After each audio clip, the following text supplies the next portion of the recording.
Possession crucial from this. How much longer will the referee allow? Dublin lead by a point, and there's the whistle. It's over. It's over. We earned it by winning the last 2 matches on the road, and that's not going to be taken away from us. But what I love in hurling, I love players that will never give in. He hits it. He hits it. It's over the bar. Oh, holy Moses.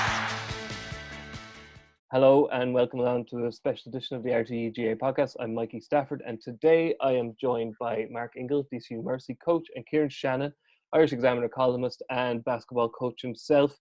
The reason I have two basketball people on the RTÉ GAA Podcast is because for the last few weeks you may have noticed that every time we talked about anything, Pat Spillane, Sean Kavanagh, whoever it was, would bring up The Last Dance. The Last Dance is, of course, the ESPN documentary that's been shown on Netflix about Michael Jordan's career and specifically his last season with the Bulls. The show's been a cultural phenomenon. It's crossed sporting boundaries. My wife watched it, loved it. I know lots of people with very little interest in sport, never mind basketball, who've watched it. So I just wanted to kind of dive in a little bit to what makes Michael Jordan still such a figure that transcends sport and why he is so popular with elite sports people, including so many of our GAA stars. And we're going to look at the history of basketball and the GAA in Ireland and explore a little bit what Gaelic football has learned from basketball as a sport and what individual players are still learning from basketball as a sport. So, lads, I'm delighted to have you with us. How are you getting on today? Yeah, well, good, Mikey. Thanks for having us on. Yeah, good. Right. Now, before we get going, we've obviously been picking our Sunday game, the All-Star teams of the Sunday game era, so it would be remiss of me not to finish this out and just share the teams as the voting finished with everybody. For those of you listening and not watching, we've Stephen Cookson in goal, Mark O'Shea, Seamus Moynihan, Paddy O'Shea, full back line, Tomas O'Shea, Lee Keegan, Jack McCaffrey, and then we have Brian Fenton and Jack O'Shea in midfield, Peter Canavan, Diarmuid Connolly, Pat Spillane in the half-forward line, and the full forward line, which is the last line to be voted on, is Maurice Fitzgerald, Michael Murphy, and Colin Cooper. And now, quickly show you the hurling team. And we have Brendan Cummins in goal, Brian Corcoran, Brian Lohan, Dermot O'Sullivan in the full back line, Tommy Walsh, Padraig Maher, Brian Wheelahan in the half back line, Tommy Dunn, Michael Fennelly midfield, DJ Carey, Joe Canning, Henry Shefflin in the half forward line, Owen Kelly, Seamus Callanan, and Nicky English in the full forward line. Kieran, you're obviously also a proud and much read GAA columnist. Just get your thoughts on those teams. I don't know whether you've been following this or not, but we've been hung from many a rafter for not picking JJ Delaney, even though I must stress it was a public vote. So beyond that, just wondering, have you any thoughts on those teams? Yeah, I mean, I just see the football team in front of me. God, it's a fine team. Like I suppose you're just trying to rack the brain now. Just this is my first time seeing it as to who's left out. I mean, you look at like Lee Keegan is a phenomenon. You know, Tomas and himself and Jack, like that is an incredible half back line. So much so that Paddy was obviously accommodated in the corner. He was voted in there before he had a chance to be he was voted into cornerback before he could be put in his strongest position. Yeah, like I know he did play minutes in the he played a few games at corner, so it's not a stretch. But I mean, I suppose when I'm looking at that is I'm looking at the Ulster teams now. The Greg Blaney's at number 11. Like Dermo has been obviously a sensational player in many ways, but I do think that's the one that jumps out at me. That like there's other players like from you know, like there's so many other players that I suppose would have had greater longevity or you know in and out. Dermot, like even is there a case that Kieran Kilkenny would be ahead of Dermot? You know, I mean, I'd have to. I'm just trying to go through. Like that is pretty much dominated too from outside of that Kerry team from the 2000. Like Larry Tompkins should be centre forward. Yeah, that's the one. I'd make a case for Trevor Giles myself, but yes, I know what you mean. No, but Tompkins, like we're about to talk about basketball, Tompkins was the LeBron James for 5 years. Like he was the best player on the field. Sometimes, you know, you'll watch a Dublin Kerry game and would you necessarily be able to say who the best player is the way that we were just talking about earlier in basketball, where you can obviously see LeBron James is the best player on the court. Like Larry Tompkins, whenever he played in that era, was by far the best player. You know, even though he was going up against those great Meath teams like the 88 drawn All-Ireland. I don't know if I've ever seen beyond Morris's 97 All-Ireland, a final being the Larry Tompkins final, or the 97 All-Ireland is known as. So Tompkins for Connolly is the one that jumps out. But look, you're never going to please everyone. Certainly not. That's an exceptional team still, and Dermot is an exceptional footballer, but Tompkins to me would have to be on that team. Grand. Well, and that's not just because I'm from Cork. Oh yeah. Well, we're not even from Cork. There's recency bias in this thing, but there's also regional bias. We've accepted that as well. Mark, I was going to ask you all this cold, but I did warn you I was going to ask you. As soon as we're launching into a bit of a basketball chat here, would you be able to give me your all-time NBA starting five? Yeah, I think it's a bit like the GAA All-Stars. I mean, Dermot Connolly is probably the best footballer there's ever been, regardless of longevity, how long they're in the game or what they've done.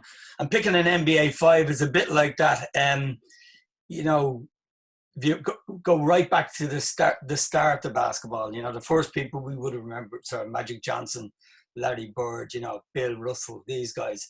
And then you come through the Michael Jordan era.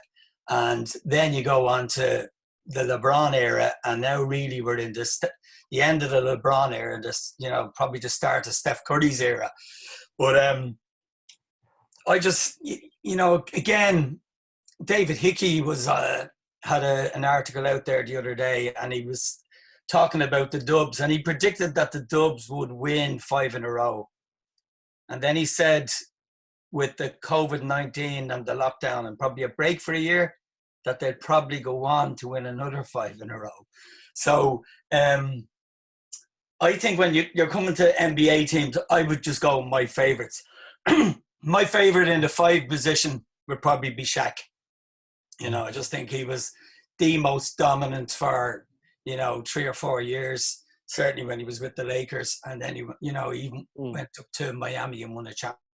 And I think the best player, and it's a bit like that for me.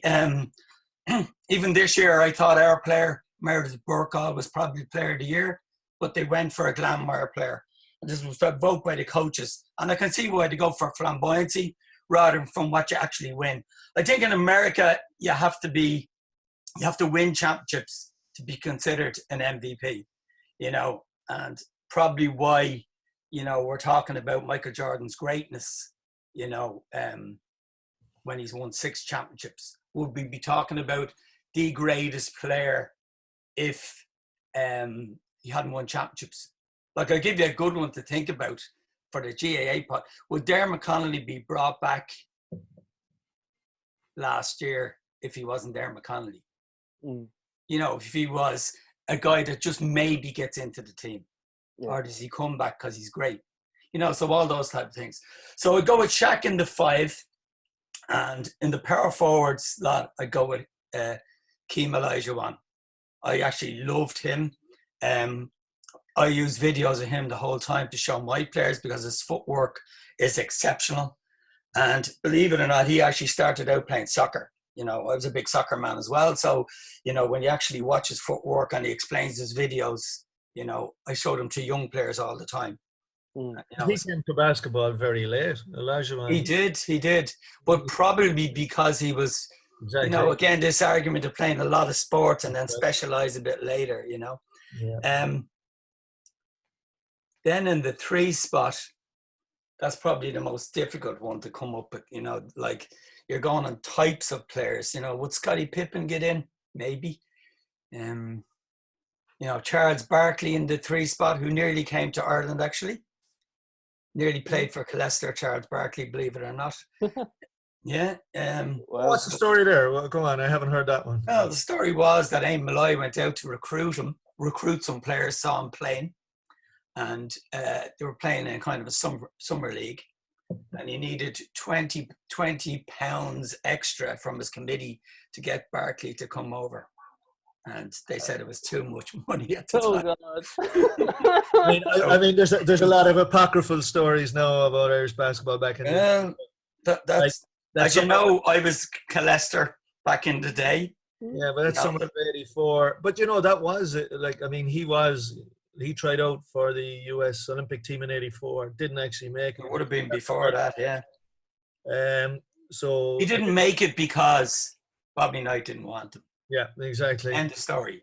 But he still he still went fifth in that draft, you know. So and Killestra ended up with that summer. They ended up with Kelvin Troy. That was where they met Kelvin, and that who ended up being a legend. And so that's interesting. So you have you've got Barkley as your 3, have you? I'd probably go with Barkley in the 3. Okay, this is your favourites, right? And I'd go with Michael Jordan in the 2. Uh-huh. And I'd go with Steph Curry in the 1. Right. Okay, so no LeBron. Yeah. No, not the moment. No, sorry, maybe LeBron in the 3. Yeah. It's quite hard to squeeze them all in, but yeah, you'd go LeBron in the 3. So LeBron before Barkley, then Jordan, then Steph Curry. Yeah, it's a pretty good team. I mean, Mark's talking there, like, because there is a difference between better and greater. You know, like the game has evolved. You know, so like Bob Cousy is a top 50 NBA player ever, but would he even cut it in the Irish Super League now if you were to transport him from then to now? Yeah. It's completely evolution.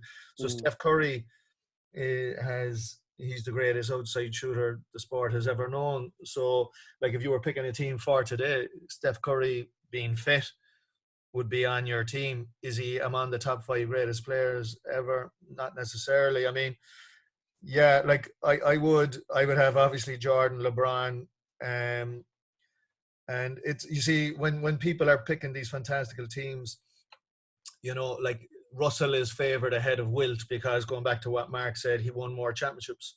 Wilt only won the 2, but I mean, if you're surrounded by Michael Jordan and LeBron James, I think we can make Wilt work. And he was the 20th century version of Shaq, or well, Shaq played the 90s. 100 points in a couple of games, didn't he? Yeah. So just a phenomenon. So like Shaq was Wilt 2.0, like, but Wilt was the original. So, you know, even more than Kareem or Russell, even though they might be greater, I think in this team, Wilt just is a fascinating figure. Look, I'm a Kobe fan, you know. I would find him there some way. Don't know if he's necessarily in the top 5 of greatest of all time, but he's in the top 10. I would have to take him. And then either a Steph or a Larry Bird for some of the shooting, you know.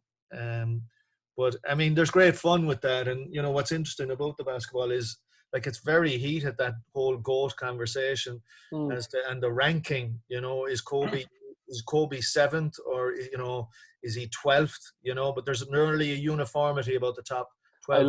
I love how American media, they make it sound scientific when they do their rankings, and really, like us, it's all just subjective. But the language they use and the definite way in which they talk about this thing to make you think, you know, like as if it's a scientific equation, when really it's just sports fans, you know, kicking the ball around. There was one game there. I watched a game a few weeks ago, which was the US Olympic team against Argentina. Just to give you an idea, I think Kobe probably for me is not in my consciousness because they were on the West Coast and we didn't see an awful lot of the games, you know, or it was too late at night, or, you know, where you tended to see more Chicago and Boston, you know, just because of the time difference. But in that game, the Argentinian coach had to play a box on 1 on Kobe. Now, they had LeBron, he had like a serious NBA team, Dwight Howard, you know, absolutely top-notch players. But if you didn't know them and you were just watching 10 black guys going up and down, Kobe stood out by a mile from my eye, just watching him as a coach. Yeah. And when they went into the box on 1, he still caused fits for the Argentinian team. And that was an Argentinian team that got to the semi-finals of the... And had beaten the Americans before, had won the World Cup. Yeah, I think in the World Championships they'd beaten them, hadn't they? Yeah. I can't remember your man's guy now. He was an NBA player playing at the 4 spot for him with the long hair. Manu Ginobili, is it? No, he was in the 2. He was injured for that game. The guy with the long hair, do you know? Is that Scola? Yeah. Louis Scola. Yeah, but Scola had 36 in the game. Right. And Kobe with a box on 1 had 34. Wow. You know, it's just looked on a different level, you know? It's interesting you say that, because in 2008, I think that's probably I'd say that's the 2008 Olympics. And Bill Simmons, who's more than anybody into this ranking, he wrote his book literally on the book of basketball is about the various pyramids. And but he made that point. Okay, LeBron was pre-championships at this point, but he was like, I think, well, Kobe won the MVP in 08, was beaten by the Celtics that year in the finals. But he makes the point that you had LeBron, and Mark's point, he had all this talent, Howard at the 5, but that when they were up against the Spanish in the final, who had the Gasol brothers in particular, he said never has the argument about who's the best player on the planet ever been just done rather than in a bar or whatever, but on the court. They got it to LeBron, they got it to Kobe. When the pressure was on and the Spanish were back in 2 points, it was to Kobe, or Kobe took it over and made the plays. Yeah. It was the best way of solving who was the best at the time. It was obviously Kobe, because that's who they deferred to. Yeah. But So before Kobe and before LeBron, we had Michael Jordan, obviously. And as I said at the intro, everybody who's going to watch The Last Stand has probably seen it by now, and a lot of people have probably watched it twice. And we're going to, we can park our concerns about editorial, oversight here or whatever, because obviously Scottie Pippen's had his speak, Howard's had his, a few of the lads have had have had something to say about it. But one of the things that's come up, and I know you wrote about this, Kieran, is there's a lot of debate about Jordan's will to win and whether it would be acceptable in a dressing room these days. Miguel Delaney in The Independent said Keane is probably the last player who kind of had the same kind of aura about him, and it's interesting, but Michael Jordan wasn't loved and isn't still loved because he was a bit of an asshole in a dressing room. People knew he had a will to win, but what they saw, I suppose, was kind of, Game 6 against Utah. They saw him playing injured. They saw him, they saw his determination to never phone a game in or whatever. Like, is that the main reason that people still love him, or is it simply and purely because he was by far and away the best person at a game that was skyrocketing into global consciousness at the time? Yeah, look, he was the package. Like Mark made the point there earlier about you need championships to have a certain standing, and in terms of, let's say, being ranked among the greats, that's true. But Jordan, let's say, it took Jordan his 7th year to win a championship, but by year 2, by the first year, it was obvious. Like, even it was touched on The Last Dance about their sales, where that they were hoping by year 3 or year 4 of the Jordan contract that they might have sold 4 million worth of Nike Air Jordan boots, and they had 126 million in his rookie year. So what he was he was more, first of all, just as a spectacle. That's where his initial appeal, because the Bulls weren't winning championships. They just about scraped into the playoffs his first 3 seasons. He was the next, we were talking about Shaq being the 2.0 of Will Chamberlain. He was Dr. J to the next level, because Dr. J did bring the aerial game into the NBA. And Jordan, when he was inducted into the Hall of Fame, referenced an NC State player from, his native state, which is David Thompson. So Jordan just took, he took kind of like what James Brown was to Michael Jackson and Prince. Boom, the next level. He just brought it to the next level, along with, he had an outside game. He sank the college winning shot against Georgetown. So he was just an all-round game. But he was actually seen, and it's touched on in The Last Dance, before he won against the Lakers and had to go through Detroit. It was really aggravating. Like, I remember when I was playing basketball and I was a Jordan man, I loved Dominique Wilkins, that spectacular type of player. And I remember within our own club, some of our coaches would say, but he's not a winner like Magic and Larry. Like, doesn't make other players better. And, whereas he made a Scottie Pippen better. And then when he made the breakthrough, and he was so determined to make that breakthrough, and he was actually very, he could be an a-hole, but he wasn't an a-hole. He was very charming and charismatic, both within the dressing room and outside it. And he was very eloquent in discussing high performance. Like, I mean, he was cited so often And you know, his It's a very underrated skill in a sports person for making them accessible. Like Wayne Rooney gets pilloried because people think he's a bit of an idiot or whatever. He's not very clever. You hear Wayne Rooney talking about football, you realise this guy actually understands the game and is great at communicating it. His columns now are very good. And Jordan was like that straight out of the gate, and very eloquent about high performance, about, you know, the mindset he'd get into. Like, you'd often hear, like we're talking about, obviously it's linked with GAA. Like McGeaney is someone straight off, and you know, McGeaney was often compared to Keane, vice versa, in that late 90s, early 90s era. And like the famous one, like I remember interviewing Martin McHugh, or I was doing a profile on Kieran. I interviewed Kieran, but I was making calls around it. And I remember talking to Martin McHugh, and he said like he remembers meeting Kieran McGeaney, you know, in the mid-90s, before our man made the breakthrough, and look, what do I need to get better at my game, right? And that was the famous thing about Michael Jordan. What do I do this year? I'm the best, but how do I get better? So, you know, he evolved. Like Mark will be able to go through this more, but you know, like you even talk, like Mark's right. I mean, and that's why I love LeBron and Kobe. Mark has talked about the video of you know, breaking down footage of Olajuwon's video. Like LeBron, after he got beaten by by Dallas in 2011, realized I have to go and develop more of a post game. I didn't have enough game-changing plays, is how he phrased it. Jordan was the first to really articulate that importance of always getting better. Kaizen, like always getting better, and so he popularized that along as well as doing it. Like, and that was the thing. He talks about how, you know, he actually preferred the second three-peat version of himself because cerebrally he didn't have the same hops that he had in the first three-peat, but he had worked it out. So he had that reflective practice. Would you agree, Mark? Like, how did you? Well, actually, yeah, you're bang on.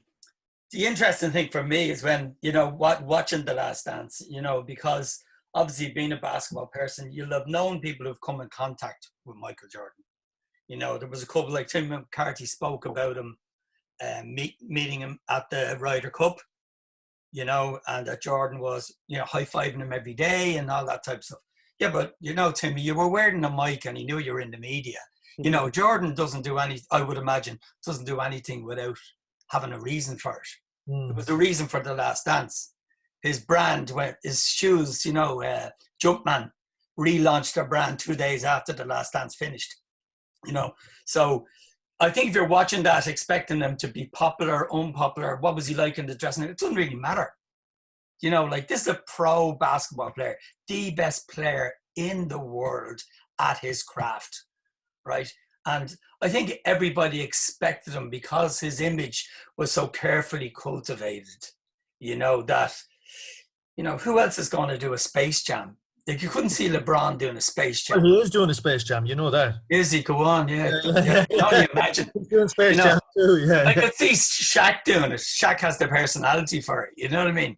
But, like, there's even a book there that I've read there, The Last Season. It's Phil Jackson's book on Kobe and Shaq the last year. And they were fighting like kids. You know, and then I watched the documentary 2 weeks ago. They're interviewing each other and they're like the best of mates. You know what I mean? Yeah. So I just think with top sports people, I just look at them as the sports person. I don't really care about their personality. I don't care what they do really off the court. You know, would you like to go into battle for any game in any, you know, with Michael Jordan? Absolutely. That was the premise of Space Jam. If you had somebody to save, one person to save the world. Yeah, absolutely. But to get back to a bit more technical, you know, Michael Jordan taught Kobe all his moves. Kobe copied Michael. Scottie Pippen copied Michael. If you watch a screen of the three of them, you wouldn't be able to tell them apart from the size differences. But they actually have all the same moves. This is what you do here when you're against this guy. This is how you get him up in the air. This is how you get under them. You know, this is how you spin away from them. And Kieran was right. For the second three-peat, when he was losing his legs a bit, you know, because I come to The Last Dance having read everything. like the books, you know, Playing for Keeps, When Nothing Else Matters, you know, Michael Jordan books. So I've read them all. The Jordan Rules, which doesn't paint Jordan in a nice way at all. But again, is it about will he do anything? And one of the things he did was part of the triangle offense, which is well spoken about in The Last Dance, that Tex Winter brought it to the party. And I'll speak a bit later about that, because I use that with my team, certainly with the Colester team, you know, with Adrian Fulton, John Leahy, Eric Jackson. 2001 team that won everything. Yeah, but with a lot of good players. So you needed an offense that, Equal, you know, equal, yeah, more or less equal. It's supposed to be equal opportunity. Well, but you got Jordan, it's not going to be equal. Yeah, it's not going to be equal when Michael gets the ball. Yeah. But the point is, they ran him into the mid post, right? Which for basketball people, the mid post in the triangle offense is about 2 steps higher than where traditionally, say, Shaq would play. And you're going, how does that make a difference? That makes a huge difference, because it opens up the baseline, and it opens up passing options, and it opens up a skip pass to the other side of the court. But anyway, the point about Michael Jordan was, and he spoke about it in one of the books, that he knew that to win the championship, because his legs were not going, but they weren't there for 82 games plus the playoffs, 120 something games for the season. So he built up his upper body, his chest, his arms. And when he got into the mid post in the triangle, he had a 2 dribble move, 1-2 to the middle, and he'd take a fadeaway shot, but it was unstoppable. He had an unstoppable shot.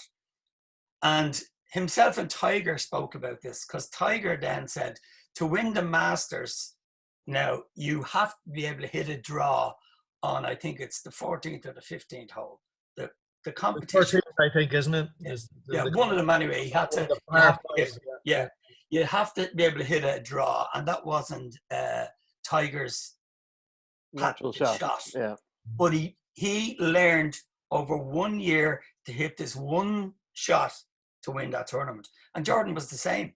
Jordan said, well, to win now that my legs aren't there, I've got to get into this post position more. And he uses upper body to create the separation and make the shot. Yeah. And from my experience of coming up, you know, coaching great players, that's what they want to do. They want that one detail. Like the Gaelic players, like, come on, give me the one thing that's going to make a difference. Give it to me. Come on. That's what they want of you. Yeah. You know? Okay. Well, you've used the word Gaelic there, and if we don't move on to Gaelic football and basketball, I'll have to change the name of this podcast, because I know the two of you could just talk basketball all day and I could listen to you all day. This is the RTÉ GAA podcast. So I do want to just move into the history of basketball and GAA a little. We all know the players who've made the crossover, you know, Lee McHale, Michael Darvall, Michael Quirk, Jason Sherlock, Kieran Donaghy. A lot of them have gone on to be quite good coaches, which is something that's interesting to talk about. But Kieran, you were informing me yesterday that it goes back way further and it's way more ingrained than that. Bernard Brogan Sr. played at the high levels of schoolboy, didn't he? And then I was reading today, like down in Kerry, that great Kerry team, Nick O'Dwyer, Bomber, Rishi Fogarty, Pat O'Shea, these guys all played basketball. So it's how much of basketball, maybe in its early days in Ireland, how much was it a winter indoor sport for GAA players? Is that a fair description of early days of basketball? So they both have had an influence on each other. Like, obviously the GAA was here in 1884. There was football had been played in various versions. Basketball came here in the army. It came into Ireland in the mid-20s, 1920s that is, and it was played in the army, and it was a pretty robust version. It would have been a Gaelic football version. Guys were stretched out of there and everything. And but the first club that was actually formed in Ireland would have been the UCD club, along with Nipshun the following year. It was the army game initially, but two hugely influential people in the foundation of the association in the country, along with the playing of the game, would have been Father Joe Horan and Harry Boland, the nephew of Harry Boland, who would have been in the first Dáil. And they came from the UCD GAA club, so they were sportsmen. And Father Horan had played the game when he was studying in Italy. And as he said, he had the international game in mind, while there was the Irish version where they had murder in their hearts, i.e. were more Gaelic football, rugby. And but Harry Boland was hugely impressed. There was an exhibition game among the American, because the American influence is huge in this. Like, you know, like Mark, myself know each other well, and we would have talked about how, you know, how he comes from a soccer background, but going to see the Kelvin Tries play in the 80s, and that was what captured my imagination in the 80s. What captured the Harry Boland's imagination in the late 20s was seeing an exhibition game among US military. The naval base had an exhibition game, and the Air Force had an exhibition game in the Cathal barracks now, and it was absolutely amazed by the discipline of the sport, the movement of the sport. So there's been that tradition, and, you know, Mark and Jason, the work that they did with Jim's team is taking it to its natural evolution. But, you know, within even Dublin GAA, as I mentioned, it started there in the late 20s too. Kevin Heffernan has spoke before about being a student in Trinity, and they were playing this college team up in Galway, and there were all these old fellas, and he just said, like, we're going to run these guys off the field or the court, like, this isn't going to be a problem. But they were American. They were medical students or whatever. I don't know if they were mature students or whatever. And he said they just absolutely, with their smarts, outclassed us. And he said that was a huge influence on him. And like even Mickey Hart would talk about, you know, there was a lot of talk about how, you know, they didn't play the conventional 15 boxes on the field. But he would often talk about, let's say, the do-her role or whatever. He said, like, Bobby Doyle was doing that. Heffernan was doing it himself in the mid-50s. So Heffernan would have, and you mentioned it there then, like with Bernard Brogan Sr. would have played in St. Declan's, was an Irish basketball international, underage. That there would be a tradition of playing all the sports, but you would have in Dublin, of tapping into the game's awareness, because that Dublin team, it wasn't necessarily that they had the best players. They were a veteran team. Heffernan inherited a lot of players in their late 20s that had been used to being knocked out in the first round of Leinster. And how did they transform the game? They thought about the game differently, as well as preparation. And the way the likes of Hanaho, they were actually creating mismatches and space inside. They were way ahead of the game that way. And then, as you said, like in Kerry were the counterpoint to that in the mid-70s. And I remember like interviewing Mick O'Dwyer for a piece in 2010, that he was going into his 7th decade in football. And he talked about the basketball influence from him even playing in Waterville, but he talked about the link that the likes of Mikey, Sheehy and Liston had, their little flick-offs, their movement. A lot of that was because they played basketball in school. Like the likes of John O'Keefe, like, you know, this might be even news to Mark, like that, like just in like the first league with Americans and you know, the 79-80 season, Austin Stacks, Kieran Donaghy's club, had a National League team. You know, the likes of John O'Keefe would have played nationally, and you see the Jays had a huge influence on basketball, particularly administratively, because it used to be work on a county board model, and you actually would have had, let's say, Cork and Kerry in the Procol Hall. Paddy O'Connor would have been playing against Tom Wilkinson and Tim McCarthy in the 70s. It was on that model, but they felt the club was a better way to promote the league, etc. But both would have influenced hugely. And the likes of Ger Power and John O'Keefe would have played for Kerry in basketball as well. The Johnny Culletys from the 50s. So there's been always this tradition. And Sean Walsh and the Bomber in particular would always have talked about how basketball. I remember reading a book in 1979-80 and an interview with Sean Walsh, and they were saying one advice for a young fella, you know, who wanted to be a Gaelic footballer, and he said, play basketball in the winter. You, Mark, obviously have Leicester powerhouse. You set up your own club then, pretty much based in Coolock originally. This is this is Dublin GAA heartland. So I'm interested to know how that work. Does that work for you? Did it work against you? Or were you just operating in your own sphere and you just forgot about the GAA entirely? What was your thinking on it? No, I think Gaelic football is a great sport to watch. I've always watched it. Back to the teams with Heffel. Mostly my friends were GAA men. I wasn't really a GAA. I was more a soccer guy. But it was great to go watch the clubs after you played your match in the morning and you go to the All-Ireland semi-final or the final, wherever the case may be. That kind of sparked my interest in it. But I think that the Kerry team and the Dublin team of that era, played a beautiful brand of Gaelic football.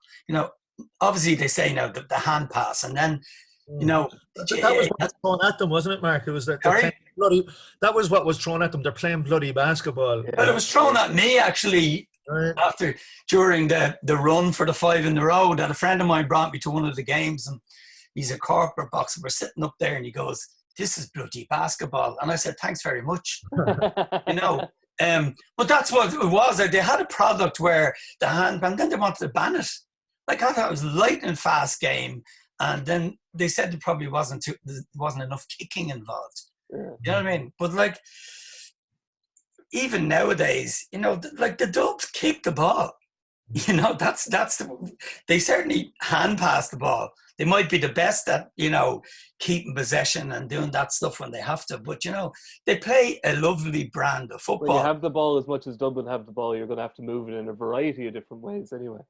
Because the teams are so smart nowadays with their game plans and video and statistics, and I've seen statistics that just piled on a desk, kind of going, how's this going to make any difference? He had 27 possessions. Kieran Kilkenny had 37 possessions. Yeah. What did he do with the possessions?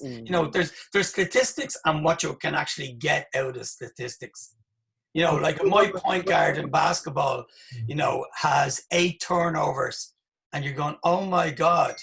But then she may have had the ball in her hands 137 times. So 8 turnovers ain't that bad, or are the turnovers aggressive turnovers? Are they trying to make something happen? I was at a session there a few years ago with an unnamed club doing a session for them, and one of the players tried a pass, that was 55 yards maybe. And I thought it was a brilliant attempt, but it gave away possession because it didn't get there, but the coach wasn't too happy that they even attempted the pass. Now, I don't think you can take that, how many shots did Michael Jordan make? How many did he miss? There wasn't too many misses on the documentary. No. 1 or 2, No, there is that with stats can be, and Mark's right, about the, I remember being with one setup, and I remember one of the creative players saying, he hated the stats coming along where it might have, he was a foot passer, right, and he might have had 8 out of 11 passes completed, but 2 of them were foot passes that set up a goal and a point, and then the guy who did the 5 safe hand passes gets 100% complete rate, right? Yeah. That's nearly another argument, but it's interesting with because as I said, the end game nearly in this, although it's going to continuously evolve, let's say, is the work that Jason and Mark would have done as basketball men with the Dubs, but it was nearly a counterpoint to, I suppose, what was going on in Ulster. So, even on the stats, I remember when Armagh famously made their breakthrough in 2002, their stats man was Darren O'Neill, who Mark would be familiar with. Would have coached a lot of National League basketball, and he was the stats man. And they were, coming from a psychology background, it's not just go out and win the game. And there's the famous Joe Kernan halftime speech, but. The other thing that they identified was that they were losing the breaking ball count for the first time, and that was part of their identity. And right, how do we get back? We're 4 down against Kerry. Well, let's start going back to what we do, which is, the process, which is winning the breaking ball. And, someone like Darren, and I remember when I was doing that, although it was more on the statistical end, I remember him saying he had a basketball, goes back to what Mark was saying, even about the boxing one and Kobe. He said, their mindset was, whatever they have, take it away. So in other words, make other people like, you know, make their lesser guns, make the John Paxsons maybe be the ones that take the shot, or let BJ Armstrong try to go for 20. We're going to hold Scotty here or whatever. And the natural evolution then throughout the noughties, okay, Kerry, who were coached by Pat O'Shea, another basketball international. And I remember Donaghy talking about them, you know, doing some inbound plays that came from basketball. But Jim McGuinness was hugely influenced by basketball, and he actually has touched on this before. And what he recognized was, and I remember when I was playing, I played Gaelic street leagues in Douglas. And when I went over to the basketball, I remember like I suppose we were playing full court press, but we were playing full court press all the time. And I remember him saying, they can't score from there. Like, you know, like I remember this notion of, you know, because people just follow the ball. And it was like, we conserve our energy, come back inside the 3-point line and play defense more here. And that's what McGuinness nearly did was, he said, like, they can't score from there. This is where they score from, but we're going to have so many bodies back here. They set up. So he transformed the game from being a traditional man-to-man game, although there was, with that Armagh team, we're playing double sweepers, etc. He took it to, they were playing quadruple sweepers, right? Dublin just about got past them in 2011, didn't get past them in 2014, which is where the Jim responded by going to the likes of Jason and Mark. But a lot of that was informed by the basketball experience. You know, he brought the mass, basically big zone defense into Gaelic football. So, and yet, just like, I don't know, from the scene, maybe just looking at teams, more teams copy Jim McGuinness's style of football rather than Jim Gavin's style of football. Mm-hmm. You know, the team that won 5 in a row, let's not forget that now. I know the pendulum might be swinging a little bit now, but... Well, you know, it was traditionally a man-to-man game, and as Kieran said, he brought in, you know, he was the one to popularise the zone defence. I think Mickey Hart been using it for years, hasn't he? No, true, but as I said, he just did the 2.0 version of it. He just did the next level with it. So, Mark, that's where you kind of come into the GAA story, I suppose, is Jim Gavin approached you, and I actually read Kieran's interview with yourself from a couple of years ago, and Jim Gavin, you know, would text you and say he's watching a college basketball game, so he didn't need you to tell him about the basics of basketball. I'm assuming it seems he was already somewhat of a fan. Is that fair to say? I think he's a fan of all sports. I'd say his main sport would be American football. Right. You know, just from the amount he spoke about it, you know, if we were doing a coaching session, you know, he obviously had Jason there to, you know, if I came in with an idea, it'd be very hard to sell that to 35 Gaelic players. Yeah. You know, Jason's played basketball and Gaelic football, you know, at high level. Yeah, soccer at a high level, League of Ireland. And, you know, maybe most of his basketball was at junior level because he'd moved to the Gaelic and the soccer, but he certainly played Gaelic at a high level, you know. So he would, that will work or that won't work, you know, or Jim would make his own mind up, you know. Yeah. And it's a bit like anything. You can only go in and add ideas. I mean, you could ask maybe half the Dubs might say, oh, yeah, Mark Ingle, had a bit of an influence there, all right. They mightn't even have known where the influence was coming from. Yeah. You know? And sorry about that. No worries. And, but again, some players are going to take that on board, some are not. You know, maybe half of them say, yeah, there was a great influence there.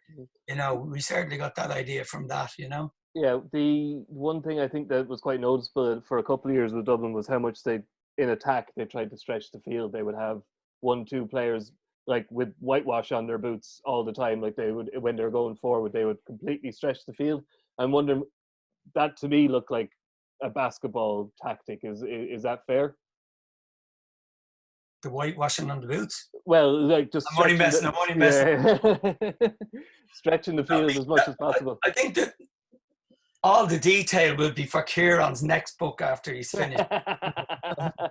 But look, Jim McGuinness, because he was the one to popularise, and they won their All-Ireland Donegal, right? And there's lots of different reasons they won that particular year, right? But he condensed the pitch. So it only makes sense, to stretch the pitch. Yeah. To stretch the pitch. But when you stretch the pitch, you've got to know, you've got to be able to, have support play. You've got to be able to move into the right areas. If you get into an area where you've got 2 or 3 guys, swinging out of you, are you able to get out of that area? What's your plan? I think if you wanted sort of, justification or of a way of playing, if you remember Kevin McManaman's goal when Dublin kept possession, come late onto the game, and they switched to play. It was against Kerry, I think, was it? No, sorry, they switched to play, is it? For the goal, was it? Kevin McManaman ran down, buried the ball in the net. No, that was against Mayo, I think, in the replay. Maybe Mayo, yeah. Yeah, that's right. Remember that, Kieran, yeah. Yeah. But yeah. And it's basketball has brought more, like, and Jason brought more than just the tactical element from basketball. Yeah, there's skills involved. Skills. And there's just the actual methodology of coaching. So, like we talked about warm-up drills, for instance, yeah. Because like Donaghy, in the book that I would have done with him, he talked about at one stage in Kerry a frustration he had, let's say, when they lost it down in 2010. He felt like they were panicking when they were in a scenario like of being 6 down and they were going for the goal too early. And he said, like, we haven't planned for this. When we have training games, it's just 0-0. Like, whereas, and he talked about, like, when he was under 15 as an Irish underage basketball international, working with Dave Fitzsimons and Joey Boylan, and where they would have gone through scenarios, right, lads, we're 6 down with 4 to go, right? Are we pressing here? Are we going for the 3-pointer? And they would have done it, brought in, asked questions. Well, what way do we do it? They scenario planning, and like, that's one thing. Jason was coached by Joey. And like, it's one thing that I feel has been underestimated in Dublin, and there's a lot of talk about about the funding of coaching, and that's a whole other argument to a point. But where I think has been completely underestimated is just their sessions are more demanding mentally of the players. They are challenged more. They replicate pressure because they practice for scenarios. And I don't know if other teams, like Donaghy was talking about, and he won All Irelands with Kerry with very good coaches, but where they weren't practicing for a scenario of being 6 down, whereas that team, like Dublin recognised from the Donegal game, because they were 5 up at one point in that game. Like, wait a second, we're not the ones that need to score here. They're the ones who have to come out. So, like, you had the situation in the first round of Super 8 games in 2018, where, if you remember, it had been a lively, good game. But after Niall Scully got the second goal, I think Dublin were up to about 6 or 7 up, and they kept ball. And, I do think people like Mark and Jason, basketball, because it's an international sport, and the Americans can be a very progressive people, they have formulated rules so that they have a shot clock. We don't have a shot clock in Gaelic. So therefore, Dublin can run the ball for 3 minutes, and then the other team switches off. Then a Brian Fenton can go through and kick a point to make it 6 or 7 up. But they recognised the possibilities, and also, like Jason has spoken about this. I remember when his book came out at the end of 2017, it was just in the aftermath of the third All Ireland, where they beat Mayo, and there was the famous, after Dean got the point, where they en masse 3 or 4 of the forwards brought guys to ground. Like, there isn't a team foul, intentional foul rule where the ball goes to the free throw line, Cillian O'Connor puts it over, it's a level game. Like, they recognise the gaps that are there too. And so there's not a shot clock. So, like, even how these teams have evolved, I was watching the 2013 final there between Dublin and Mayo, and how the teams respect possession so much more now. You were saying, God, they were giving it away fairly cheaply in a way that they weren't by the 2017 final. And that's just, they've tapped into the likes of Jason and Mark, more. And, so the basketball influence has become all the more pervasive.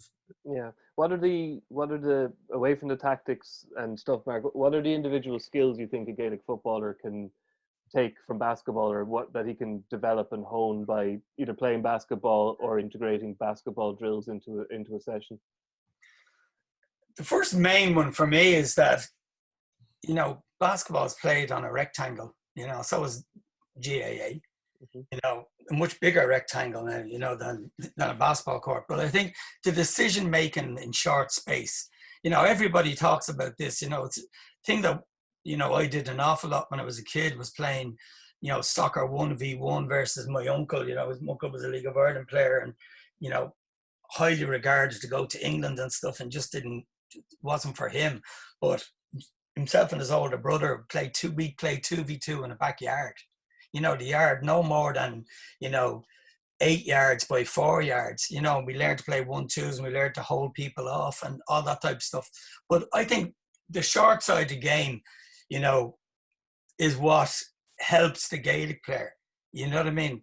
And you'd probably see that with the Dubs an awful lot. There wouldn't be that many full pitch practice sessions, because it is about making a decision, particularly if you're going against a zonal defense. There's not as much room, and these guys are big, like the Dubs are in amazing shape. It's one thing, looking at them on the pitch, and another thing sitting beside them in the dressing room. They're in fantastic shape. There's not a bit of waste at all, certainly by the time that they come to the bigger games in the season, and they're long and they're strong. And so you've got to be able to make passes, and you've got to be able to pick people out, and if your head down and you don't have your head up, there's another thing. Head up, eyes up.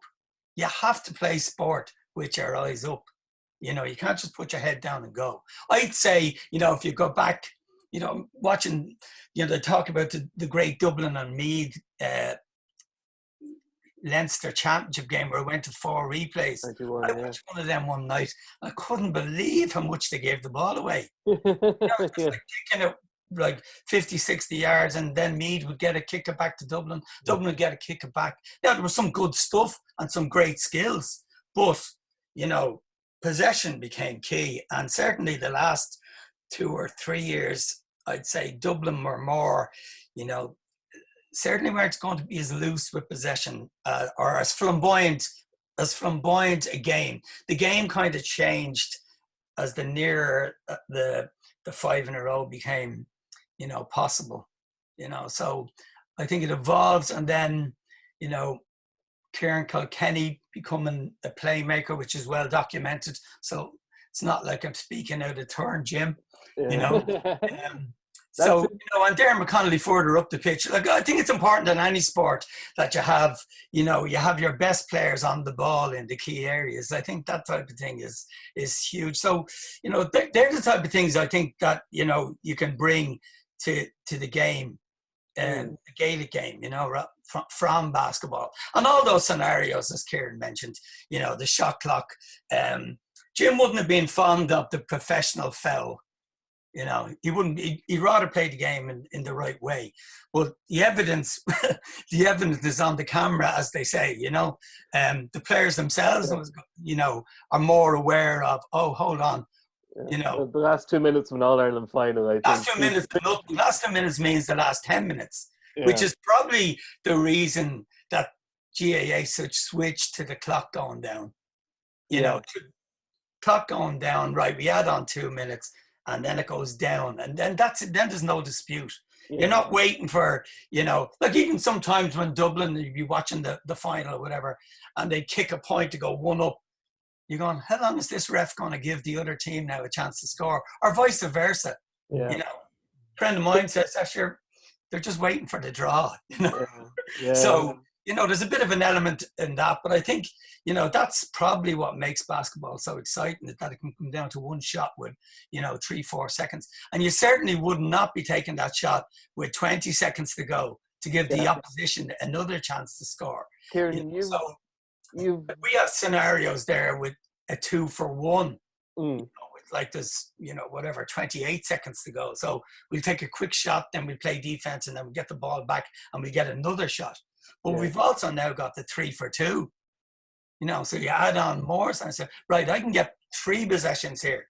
Now do I take a chance, go for a 3-pointer or a 2-pointer or a 1, or do I need a goal in Gaelic with, we're down 3?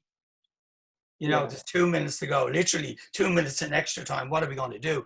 Because you know what the other team are going to do? 15 men back into the box. So how are you going to break that down? You're probably not. You're probably hitting and hoping. Kieran, you've written about this a fair bit in your time, about what GAA could do, what the sport of Gaelic football as opposed to teams can take from basketball. So are you an advocate of going to such extreme levels as a shot clock, or would you be happy with a countdown and a hooter for the game clock? The thing about a sport like basketball and rugby is, let's say there was a game there was controversy about the clock. Was it when Clifford got the equalising point and Dean Rock, nodded like fair play to you? But there was a bit of argy-bargy throughout the end of that game, or, you had it in the Club All-Ireland final there between Kilcoo and Carafin. Like, I could understand why the referees added injury time, because there was play acting going on where the clock actually does not stop. Whereas in rugby have got it just right with a kind of, where the clock stops now at, Into the red. Yeah, it goes into the red. There's that. Whereas in Gaelic football, so if you're like Carafin would have at the end of that game would have done blatant fouls, taken the time, the referee, they know the referee has to technically book them. That eats into time that's not added on. So if it's only 3 minutes, that's all you're going to get if you do a clock down. So I think that, whereas the current system allows for a certain discrepancy to the referee, but if you were to stop the clock when that crap is going on, and again, where I would do it with the basketball is, there should be a black spot instead of a black ball, and it's the equivalent of a free throw where there's a 70% chance where there'll be a score. That's where, and you also maybe get possession. If you are fouled 35 yards out, like when there's an intentional foul in basketball, someone goes to the free throw line, takes the 1 or 2 shots, and they get possession at the halfway line.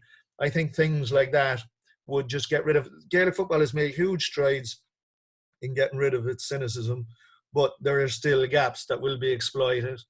And basketball is a sport where we can learn from on that. I know that people will say there's fouling at the end of basketball that's intentional and tactical, but skill wins out. If you've got a free throw shooter, so if Mark is 6 up and the other team are trying to foul, well, Mark's going to get the ball to his best. But Sarah Woods, 75% free throw shooter, Sarah's going to punish you. Skill will punish you. Whereas in Gaelic, they don't get the opportunity for skill to punish you. So, there's gaps like that where the teams are ahead of the administrators or the rule makers. And basketball, it's getting better on that. But I am always amazed that on those things, they don't have more basketball people. I mean, we've touched on the obvious ones, but even you take someone like Kevin Walsh, who was with Galway, played on a great Galway team, won All-Irelands with them, made them very competitive again over the last 5 years. Porrick Joyce has got them playing more attacking. But like Kevin he was an Irish basketball under 15 international, was playing National League basketball at 15, before he concentrated on the Gaelic. But and he had various coaches in from the basketball background as well. So I'm always, why don't we have a Kevin Walsh on some of these rules committees, or a Donaghy, because they know there's things that Donaghy, and he's spoken about, there's things that he knows he can get away with on the Gaelic floor, on the Gaelic pitch, that he can't get away on basketball because the administrators aren't up to it yet. Mark, we always talk about what basketball has given to Gaelic football, or what it could possibly take from basketball. Is there anything from your time with the Dubs, is there anything you took away and brought back to Mercy that you were able to implement, or anything that you learned from being with the Dubs that has helped your basketball coaching? Absolutely. That was a huge, being, as much as, I'm bringing some ideas, to Jim, or initially the first few years, maybe with, on the team, on the actual pitch, I learned a huge amount, just, first of all, the amount of people that are involved in an organization like the Dubs, you've 35 to 37 players kind of on the roster, and the way that things are done, now I would obviously, like a practice sheet would come out, I mightn't agree with everything that would be on the practice sheet, but that's just me, I'm going even from my season, I'd be going, okay, you know, it's not unlike the Gaelic season. The basketball is because you know it's going to come down to two or three teams, Kieran. Yeah, like we know, you know, it's going to be DCU Mercy, Glanmire, Liffey, Celtics, you know, and maybe one other, you know, depending on the players that they have, and you're getting ready for and then you're building up in the season to get ready for the last few games. Now the league has gone a little bit differently this year because it's a straight out league rather than playoffs. But you've kind of got a mini league in the middle because you're getting ready for the cup.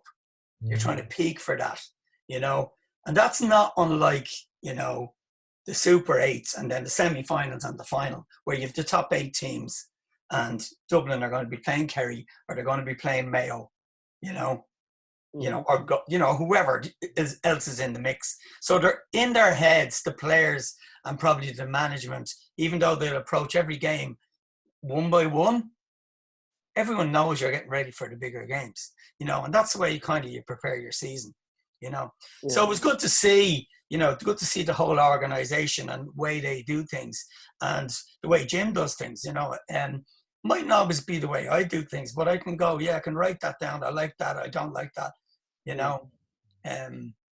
You know, even the nutrition, they're way ahead in the nutrition. I think they're way ahead in some areas. I think, you know, any coach, they used to say John Wooden could watch an American football game from the corner. And I like to watch a basketball game from the corner. I like to watch a Gaelic game from the corner. It's where you can see the speed, you can see the angles, you know, where, you know, if you're in the middle, you're going up and down like this. If you're behind the goal, you don't really see what's 130 meters away. Yeah. You know, you kind of lose the detail. Even with the Sunday game, you lose a lot of detail, you know, what's off the ball. Yeah. Like to me, going to a Gaelic game, going up high in Croke Park, where I can see the movement, I see what they're trying to do, I see what the other team are trying to negate, you know. So that to me is the best, you know, because coaches see things in lines. And certainly, like, if I'm, you know, contributing after the game, you know, Jim goes, like, what you think, Mark? Well, I had a bird's eye view. This is what I saw. And even with all the videos, you might miss that, but you can see it live. You know, like movement off the ball is huge. Yeah. Yeah, exactly. Like you were talking about Bernard Brogan there. I had Alan Brogan come up to me one time and he said to me, how show me how to get free in basketball. I showed him just a little pivot move that, you know, we pivot into the guy before we go to run, you know, and I was involved with the Dublin ladies last year. And that's the type of thing, you know, rather than sprinting, you know, 50 yards to get the ball, why not just get free and then you're open? Like, in my opinion, because I coached against Kieran Donaghy, you know, with the Colester team when Tralee, you know, had a very good team with the 3 Americans. And, you know, but I think Kieran became probably a better Gaelic player because of the basketball and became a better I think the latest version of Kieran Donaghy as a basketball player, much better than the earlier version, even though the early version was much more athletic, you know, and could jump, and he was obviously in love with Jordan, and he could dunk, and, you know, and he had the attitude of, you know, those guys. You know, I'm sure he's watching this, so I'll tell him a little story when I was coaching against Tralee down in Colester, and Kieran come over to my timeout that I was having, and he cupped his ear like this, you know, to hear what was going on. I said, well, Kieran, you wouldn't even understand what I'm talking about, so go back to your own timeout, please. Like, to me, that was a good element of fun in a high-pressure situation, you know, and he probably brought that brassiness as an attitude with him to his centre forward or his full forward position. But to go on record, you know, a couple of Dubs guys were asking me what he was like, and, you know, I telling them that story, and, you know, that never bothered me. You know, I knew what he was like, you know, but, you know, I've seen a big difference in him since he's retired now. He's hugely pushing the basketball, and he has to be highly commended for that, you know. But the Dubs actually respected him. They might have had tussles with them and face-to-face and tough physical confrontations, but they really respected him, any of the guys from the Dublin team that I spoke to. Kieran, where would you go along with the idea then, that what Mark says there, that Donaghy came back to basketball a better player? And would you attribute any of that to his Gaelic football career? That Without doubt. I mean, like both complement each other, because like the one thing I found with Donaghy, like you take, I was listening to Pat Price did a podcast there recently with Russ Bradford, who would have coached against Mark, I'd say, in those years. And he actually, it was interesting, Mark, I'm not just saying what is there. He was talking about, like, he had coached in University of Texas, El Paso, recruited Tim Hardaway, etc. So he thought, like, I'm this American coach coming over to Ireland, sure, you know, these are all just little Lilliputians. And he said, like, he was really struck by the standard of Irish coach, you know, the likes of Joey, who he never beat, even though he won a league, and he mentioned Mark as well. But he has spoken about how Donaghy and Quirk and Tehan were the most competitive people he's ever coached, right? And this guy coached Division I basketball for 15 years. Guys coming out, he was the Chicago recruiter, right? Which is a basketball hotbed. They're from the north side, south side, tough parts of the world, okay? And he said Donaghy had it ingrained in him. And there's various reasons for Kieran's phenomenon or his competitiveness. You know, he has spoken about, you know, even being a release from the pressures that were at home. But I've no doubt a lot of it's informed by the physicality of GAA. I find GAA is great for the basketball. Like, I remember when I was playing in Cork, and we were playing a GAA team, basically, that were using basketball as the winter sport. And they beat us up. They were more aggressive than us, you know. Now, could they do some of the moves as slick as we are? No, but you know what? They got stuck in and they beat us on heart. And I feel that Donaghy brought a bit of that. As Mark says, he brought an awful lot of athleticism in his earlier carnation. But he brought a spikiness from the GAA. And then when he's come back in the Warriors mode, it goes back to what we were saying even about Jordan. He's just so much smarter. You know, Kieran's happy to get, he's nearly more like Rodman, where Kieran's stat sheet is typically now 6 points, maybe 5 assists. He's more creative than Rodman, but, you know, he's a monster on the boards for a small man, relatively speaking, in basketball terms. You know, like, he's 6'5", you know, but like, he's the leading rebounder in the Irish League, scoring, like, you know, in the Ray Smith era. Ray Smith and Bob Stevens were leading the rebound count and scoring 28, 30 points. Like, Kieran's only scoring 6 points since he came back. But he has those smarts going back to...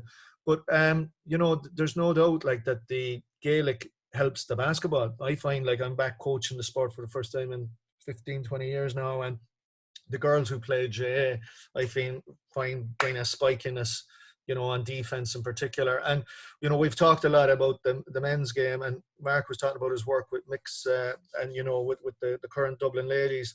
Like, I remember interviewing Sinead Goldrick, was a fantastic underage yeah, she's a lot of bad. She played with Klaus Scott, yeah. And you know, there's I suppose one thing I suppose from, and you know, like Mark, I love both sports. It just is a bit sad sometimes, I find, where, because I suppose it doesn't have the same support, is that when it comes to a decision, I don't know, Mark, how you find this, but as long as they're playing some sport is obviously the main thing. But like, basketball does tend to, it produces great athletes, both for its own sport, but particularly for other sports. When, you know, some of those players probably their first love was basketball, but they haven't had the same support, you know, like Mark is one of the top coaches in the country. You know, did you feel at all a bit sad when, or were you happy for, let's say, when Lindsay and Aoife went over to rugby, or was it, there is an element of fair play, or is it just, is there a bit of, God, as a sport we're losing out, we shouldn't be letting... Well, I stand to be corrected on this, right? But from Body O'Callaghan in Killarney telling me that they used to run a town league in Kerry back in the day, a basketball town league that all the Gaelic players played, right? And I kind of felt saddened then when, you know, the GAA used to be about like the summer season. And then, I don't know how many years ago, 10 years ago, we say, it became, oh no, it's the league season as well. This is ultra important. You know, I find dealing with coaches in the GAA, because I'm in a girls' school in Loretta Foxrock, and coach there. And you know, it is a tough battle keeping the kids playing basketball and GAA. Or if there's a clash, you know, it's very hard to get, you know, I tend to be, do you know what, if you have a game, go to the game, you know, go and play your game. If you're a soccer player, go play your game. We'll come back to the basketball. But I think we have to be like that. Now, it's a little bit sad and that they're not allowed to play the both, you know. It probably comes down to maybe the GAA coach going, you know, look, we're getting ready for the Fela, or we're getting ready for a championship. And that's where I come back to Kerry. I don't know, do they play as much basketball, the Kerry men now, as they used to? Well, like, I mean, Kerry have, their games program is ridiculous, you know, the amount of Probably can't, they haven't the time. They lost, you know, the likes of Declan O'Sullivan was a brilliant player. Declan was finished by 30 by injuries because he was playing from, you know, like Kerry have their divisional finals, you know, the South Kerry, the North, they're playing on Christmas week, like, you know. So, like, you know, and then as you said, they're in with the National League if you're a county player, or, you know, they have, they're playing games in early February easily, just the average club player, you know, all the way through. So there is that. And yet Kerry has a very vibrant basketball. But, you know, there was that culture where there was just that bit more time where the Gaelic was off for the average club player and where they did gravitate to playing basketball, you know. Like, I mean, the tradition in Kerry, like the Gooch was a very good underage player, you know, or played a bit. He definitely got ideas from basketball between playing a bit himself, along with modelling Pat O'Shea, who we mentioned. He's a huge fan of still watching it, isn't he? He's a fanatic. He's an NBA fanatic still, isn't he? He loves watching it. I would, but like Pat played National League basketball for well over a decade. And, you know, that's who the Gooch modelled a lot of his game on. You know, Pat was... for the you know, played for the Crokes, won on the 92 team, the All-Ireland. But, you know, just on, like, there is that where you sometimes do think, like, when we're talking about children, Mark's attitude is the right attitude, because, you know, where the child comes first, or that the player comes first, you know, that, you know, it going back to the point we were making, that, you know, that his basketball player is better for playing a bit of, for Gaelic. And then, you know, at 17, 18, they maybe have to make a decision a bit more. But, like, and there are some coaches that do try and cater for them all. Like, I mean, you have the situation, like Dana Finn is playing still was playing an All-Ireland semi-final with Mayo and still played National League basketball. You know, so there are coaches who make a go of it. But, you know, it just is that, I suppose, it's harder for a sport like basketball to maybe... the really talented kid you can understand between limelight or just support, like where they're going to gravitate maybe more to the football, but, you know, you'll still, that's why you've got to coach every kid, so that then you'll have your own team down the line, you know, when maybe, you know, the rock star does concentrate on playing the Gaelic. It's not, I think I get the feeling I could talk to you all day, and I know you could talk all day, but we're going to have to wrap this up now, I think. I would like to say thank you very much to Mark and to Kieran. It's been fascinating to chat, and I think this is a relationship that's going to continue for some time, so I'd just like to say thank you to you both for joining me, and just to say we will be back next week, and just to flag a couple of things that are going up on RTÉ over the next few days. Obviously, we'll have plenty of news and features on the RTÉ website and News Now app. Sunday Sport this week, 2:00, Radio 1 will feature 1998 All-Ireland winning speech of Hubert Rigney, interview with Liam Cahill, the Waterford hurling manager, where he delves into his own playing career with Tip. And the second part is the Micheál O'Hare documentary. And then on the Sunday game, there's going to be a focus on clubs and whether the July 20th opening day is putting them under pressure. That'll be a chat with Colm O'Rourke, Dick Clerkin and Tony O'Gregan. We'll look at the ghost goal, Tipperary's goal against Waterford 2018 with Derek McGrath and Dan Shanahan. And Cian O'Neill will revisit Newbridge or Nowhere, which we all definitely need to do right now. So I'll just leave it at that and say thank you very much. Please subscribe. Please have a look at us on YouTube if that's the way you want to look at us. And we will see you all again next week. Thank you very much. Goodbye. Possession crucial from this. How much longer will the referee allow? Dublin lead by a point, and there's the whistle. It's over.